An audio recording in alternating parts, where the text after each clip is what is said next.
Morning everyone, ঘরকন্যা Shantini ব্লগে তোমাদের স্বাগত। আশা করি তোমরা সকলে ভালো আছো, সুস্থ আছো। আমিও ভালো আছি।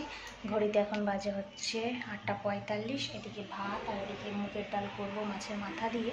তো এদিকে মুগের ডালটা ভেজে নিচ্ছি। আর ওদিকের অবস্থা দেখো কি, মেঘ মনে হচ্ছে বৃষ্টি হবে। তো চলো কী কী রান্না করছি পরে আবার দেখাচ্ছি। এখনকার মতো টাটা।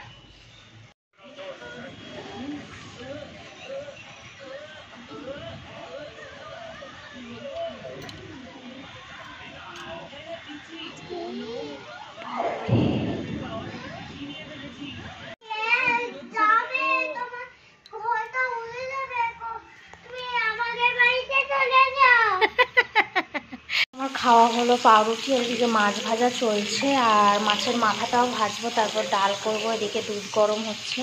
আর দেখো বৃষ্টি কমেছে, মেঘটা একটু পরিষ্কার হয়েছে, তবুও হালকা হালকা মেঘ আছে এখনো। একটু তাড়াতাড়ি স্নান টান হয়ে গেছে, মামা মেয়ের আমার সব স্নান হয়ে গেছে, লাফালাফি করছে দেখো। আর ওয়েদারটা দেখো এরকম হয়ে আছে। সকাল থেকে তো ভালোই বৃষ্টি হলো, ঠান্ডা ঠান্ডা লেগে পড়ছে। তো এবার খাবো, বাজে 12:30। কী কী রান্না হয়েছে চলো দেখাই।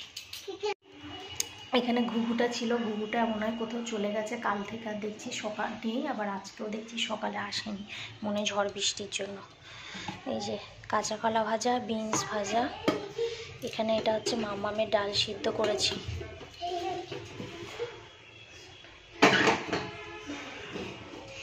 এটা হচ্ছে মুগের ডাল মাছের মাথা দিয়ে, ফুলকপি ভাজা, আর হচ্ছে মাছ ভাজা।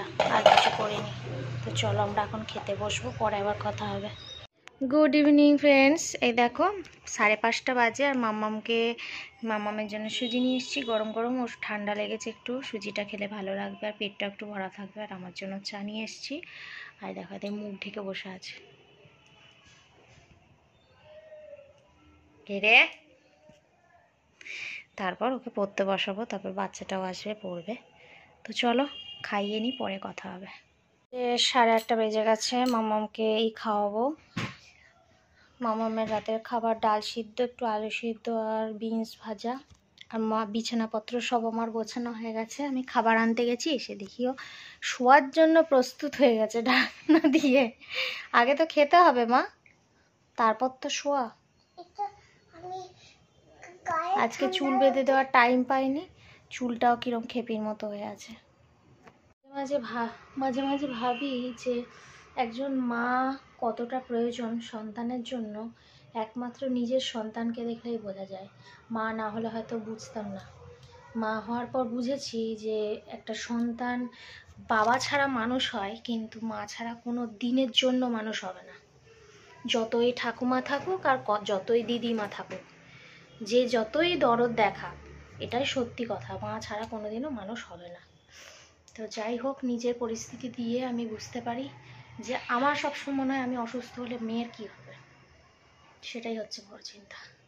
যতদিন না বড় হচ্ছে, বড় হয়ে গেলে আর অতটা চিন্তা থাকবে না, যেহেতু এখন ছোট, প্রচণ্ডভাবে চিন্তা হয়। কারণ একটু অসময় হলে বা একটু যদি খেয়াল রাখতে না পারি না, তখনই মনে হয় এই জিনিসগুলো যে কী হবে। যাই হোক, মাম্মামকে খাইয়ে নিই, তারপর এদিকে সবজিগুলো কেটে নিলাম, ওই জন্যই মাম্মামকে একটু খাওয়াতে দেরি হলো। তারপর খাইয়ে নিয়ে বাকি ওই ঝাঁটফাট দেওয়া বাসন যেগুলো আছে সেগুলো মাজবো, তারপর আমি খাবো।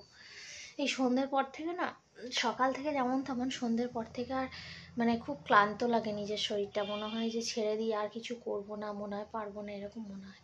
তারপর মনে হয় আমি নাই যেমন তেমন একা ঘরে ঠিক আছে, কিন্তু আমার মেয়েটা, আমি যদি বসে পড়ি আমার মেয়েটার কী হবে। ওই জন্য আবার সেই তড়িঘড়ি করে সব কিছু করতে হয়।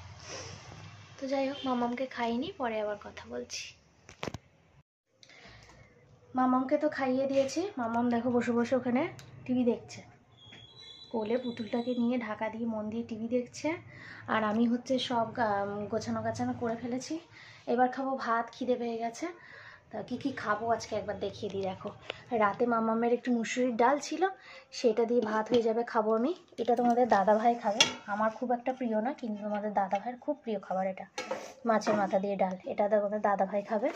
আর আমার জন্য, তোমাদের দাদাভাইয়ের জন্য করলাম ডিমের অমলেট, এই আলু সিদ্ধ মাখালাম পেঁয়াজ কাঁচা তেল দিয়ে, আর হচ্ছে অমলেট। দারুণ জমে যাবে খাওয়া দাওয়া। মাঝে মাঝে এরকম আলু সিদ্ধ মাখা হলে না, আমার যেমন শুকনো লঙ্কা মানে পেঁয়াজ ভেজেও যেমনি আলু সিদ্ধ মাখা খুব ভালো লাগে, আবার এই রকম আলু সিদ্ধ মাখাটাও খুব ভালো লাগে। তোমাদের কার কার প্রিয় অবশ্যই বলবে। আর পাঁপড় ভাজা হলে তো দারুণ কথা, কিন্তু এখন আর পাঁপড় ভাজতে ইচ্ছা করছে না, এই দিয়ে খেয়ে নিই। তো চলো আজকের মতো ব্লগটা এই পর্যন্তই। যদি কিছু ভালো লেগে থাকে লাইক কমেন্ট শেয়ার অবশ্যই সাবস্ক্রাইব করবে। টাটা, গুড নাইট, ভালো থেকো।